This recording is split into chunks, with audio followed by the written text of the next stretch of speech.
Welcome to Guide Guru. We hope this video helps. You begin by confirming N8n and Node.js are installed and your OpenAI API key is ready. Create a new workflow and add a webhook trigger to receive messages, set method, and path. Then add an HTTP request node configured for the OpenAI chat endpoint and paste your API key into credentials.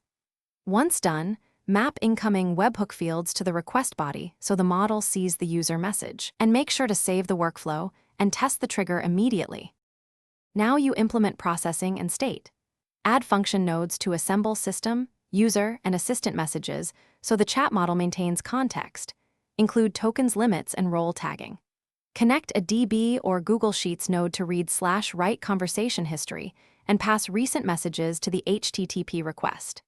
Insert switch nodes to route intents like greetings, commands, or clarifying questions, and add retry logic for transient API errors. Once done, test with varied prompts to validate context persistence and branch. Finish by enabling the workflow and exposing its webhook via tunnel or deployed domain. Make sure to secure credentials and restrict access. Configure rate limits, timeouts, and detailed logging so you can audit calls and latency.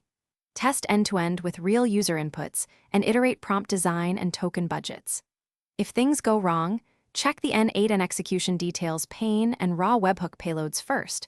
Those logs reveal malformed JSON, auth failures, or missing fields that usually break the chain, and then adjust nodes accordingly. Thanks for watching. Consider subscribing if we helped you today.